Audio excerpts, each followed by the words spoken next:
ہم وہی کہیں گے جو ہمارا دین ہم کو بتاتا ہے. عمل کرو تو تمہارا بھلا ہے، نہیں کوئی عمل کرے تو نقصان ہمارا نہیں ہے، اسی کا نقصان ہے.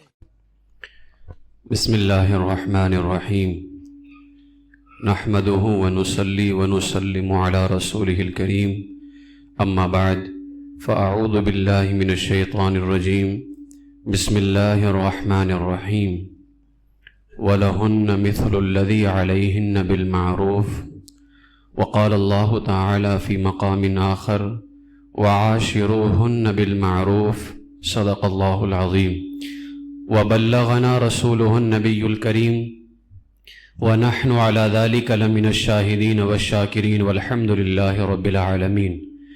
نہایت ہی ادب و احترام اور عقیدت و محبت کے ساتھ گنبد خضراء میں آرام فرمانے والے آقا و مولا امام الانبیاء، دونوں جہاں کے دولہا ارواحنا فدا جناب محمد الرسول اللہ صلی اللہ تعالی علیہ وسلم کی بارگاہ بے کس پناہ میں درود و سلام کا نذرانہ پیش کریں. اللہم صلی علی سیدنا و مولانا محمد معدن الجود والکرم منبع العلم والحلم والحکم وبارک وسلم صلاۃ و سلاما علیک یا رسول اللہ صلی اللہ تعالی علیہ وسلم.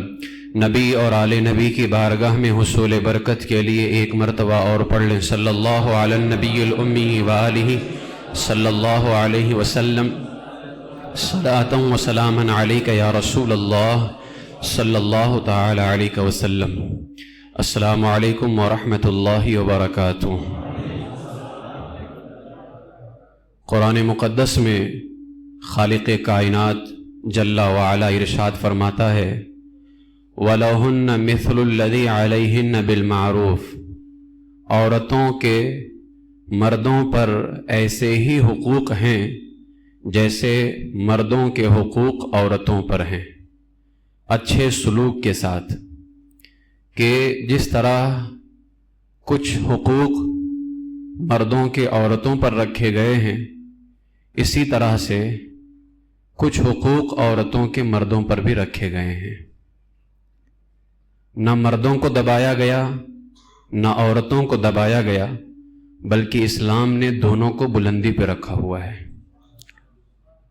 دوسرے مقام پہ اللہ ارشاد فرماتا ہے وَعَاشِرُوهُنَّ بِالْمَعْرُوفِ، اور اچھے سلوک کے ساتھ عورتوں کے ساتھ زندگی بسر کرو.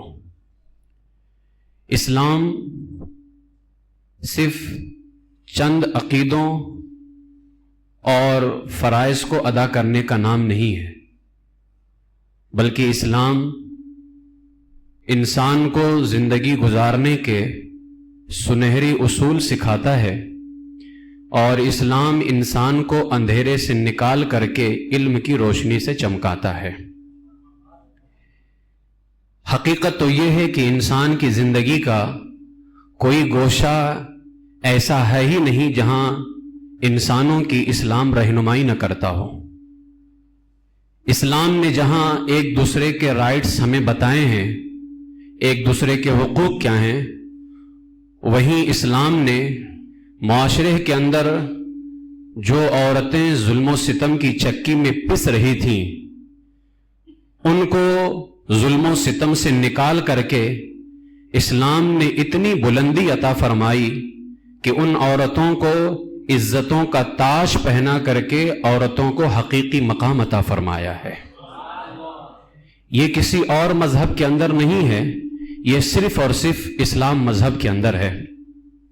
اسلام سے پہلے عورتوں کا حال کیا تھا، اس کا میں ایک پس منظر صرف آپ کی نگاہوں کے سامنے رکھتا ہوں. اسلام سے پہلے عورتوں کی کوئی اہمیت نہیں تھی، مردوں کی نظر میں زیادہ عورتوں کی کوئی حیثیت ہی نہیں تھی، بلکہ عورتوں کو نفسانی خواہشات کا کھلونا سمجھا جاتا تھا. کھیلو اس کے بعد میں ختم کر دو. عورتیں دن رات مردوں کی طرح مختلف قسم کے کام کیا کرتی تھیں. محنت مزدوری کر کر کے عورتیں جتنا کماتی تھیں وہ لا کر کے مردوں کو دے دیتی. اس کے باوجود ظالم مرد ان عورتوں کی قدر نہیں کرتے. تاریخ میں آتا ہے کہ ان کو جانور کی طرح مارا پیٹا جاتا تھا. ذرا ذرا سی بات پر مارنا تو دور کی بات ہے، عورتوں کے ناک کان کاٹ دیا جاتا تھا، کبھی کبھار تو عورتوں کو قتل کر دیا جاتا تھا۔ اسی طرح باپ کے مرنے کے بعد ماں کا مقام تو ہمیشہ بلند ہے، باپ زندگی میں ہو یا نہ ہو، اس ماں کے قدموں کے نیچے ہمیشہ ہمارے لیے جنت ہے۔ لیکن حال کیا تھا اسلام سے پہلے؟ باپ کے مرنے کے بعد اس کے لڑکے جس طرح باپ کی جائیداد اور سامان کے مالک ہو جایا کرتے تھے، جس کو کہتے ہیں میراث تقسیم کرنا، جائیداد تقسیم کرنا، اسی طرح باپ کے مرنے کے بعد لڑکے باپ کی بیویوں یعنی اپنی ماؤں کے مالک بن جایا کرتے تھے۔ وہ یہ اسلام سے پہلے کا حال تھا، اور زبردستی ان عورتوں کو لونڈیا بنا کر کے رکھا جاتا تھا۔ عورتوں کو ان کے ماں باپ، بھائی بہن، شوہر کی میراث میں سے کوئی حصہ نہیں ملتا تھا۔ عورتیں کسی چیز کی مالک نہیں بن سکتی تھی، اور عرب کے بعض قبیلوں کے اندر تو یہ ظالمانہ دستور تھا کہ جب وہ عورت بیوہ ہو جائے، بیوہ ہو جانے کے بعد عورتوں کو گھر سے باہر نکال کر کے، اسلام نے کہا جب تمہارے شوہر کا انتقال ہو جائے 4 مہینہ 10 دن تک گھر میں ہی عدت میں رہو، اپنے گھر کے اندر۔ لیکن یہ کیا کرتے تھے؟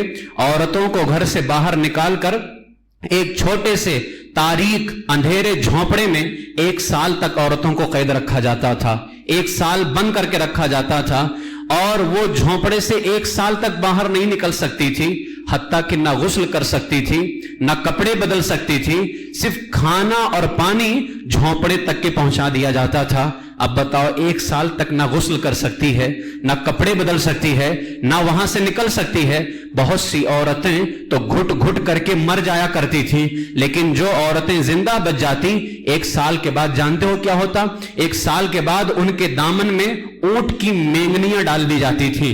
اونٹ جو پاخانہ کرتا ہے وہ مینگنیاں ان عورتوں کے دامن میں ڈالا جاتا، اور ان کو مجبور کیا جاتا تھا کہ وہ کسی جانور کے بدن سے عورتیں اپنے بدن کو رگڑیں، اور اس کے بعد سارے شہر کا اسی گندے لباس میں چکر لگائیں، اور ان کے ہاتھوں میں اونٹ کی گندگی پاخانہ دیا جاتا اور کہا جاتا پورے گاؤں کے اندر اس کو پھینکو تاکہ لوگوں کو پتا چل جائے کہ اس عورت کی عدت ختم ہو گئی ہے۔ یہ حال تھا عورتوں کے ساتھ میں۔ اسی طرح دوسری خرابی ان رسموں کے اندر یہ بھی تھی کہ وہ عورتیں گھٹ گھٹ کر کے اپنی زندگی گزارتی، اور انہیں مارا جاتا، لیکن ان کے زخموں پر مرہم لگانے والا کوئی نہیں تھا۔ لیکن پھر ان کے زخموں پر مرہم رکھنے کے لیے نبی پاک علیہ السلام دنیا میں تشریف لے کر کے آئے۔ کیا ہی کسی نے خوب کہا ہے، جہاں تاریک تھا، ظلمت کدا تھا، سخت کالا تھا، کوئی پردے سے کیا نکلا کہ گھر گھر میں اجالا تھا۔ یہ ان عورتوں پر اس قدر ظلم و ستم، لیکن جب اسلام آیا میرے آقا سید عالم صلی اللہ علیہ وسلم ان تمام ظلم و ستم کو ختم کرنے کے لیے دنیا میں تشریف لے کر کے آئے، اور جیسے ہی یہ نور دنیا میں چمکا ہے، لاچار عورتوں کے دکھوں کا مداوا مل گیا، بے سہارا عورتوں کو سہارا مل گیا۔ جب میرے آقا علیہ السلام دنیا میں اللہ کی طرف سے دین لے کر کے آئے تو ان عورتوں کی قسمت کا ستارہ چمک اٹھا۔ اسلام کی وجہ سے ظالم مردوں کا جو ظلم و ستم تھا اس کو اسلام نے کچل کر کے رکھ دیا، اور اسلام نے عورتوں کو زندگی کے معاملات ہوں، عبادات کے معاملات ہوں، ہر محاذ پر اسلام نے ان عورتوں کو مردوں کے مقابل میں لا کر کے کھڑا کر دیا، اور اسلام نے دنیا کو یہ پیغام دیا اگر مرد عزت کا حق رکھتا ہے تو عورت بھی عزت کا حق رکھتی ہے۔ عورت مالکن نہیں ہے، عورت کسی کی غلام نہیں ہے، بلکہ عورت تمہاری گھر کی ملکہ ہے۔ عورت تمہاری گھر کی جو ہے ملکہ بن کر کے آتی ہے، اس کو غلام نہ سمجھا جائے، اس کو نوکرانی نہ سمجھا جائے۔ اور ان کا حال کیا تھا؟ قرآن مقدس میں اللہ تبارک و تعالیٰ نے اسلام کے آنے کے بعد میں عورتوں کے لیے کیا فرمایا؟ خلق لکم من انفسکم ازواجا لتسکنوا الیہا وجعل بینکم مودۃ ورحمہ۔ اسلام کے آنے سے پہلے ان عورتوں کو پاؤں کی جوتی سمجھا جاتا تھا، اور لوگ جس طرح پاؤں میں جوتی پہنتے ہیں جب وہ خراب ہو جائے اس کو پھینک دیتے ہیں، یہی حال عورتوں کا تھا۔ لیکن اسلام نے عورتوں کو کیا مقام دیا؟ اللہ نے فرمایا کہ اس نے یعنی اللہ نے تمہارے لیے تمہاری ہی جنس سے جوڑے بنائے، یعنی عورت کو ہماری ہی جنس سے اللہ نے پیدا کیا، تو اللہ نے فرمایا اس نے تمہارے لیے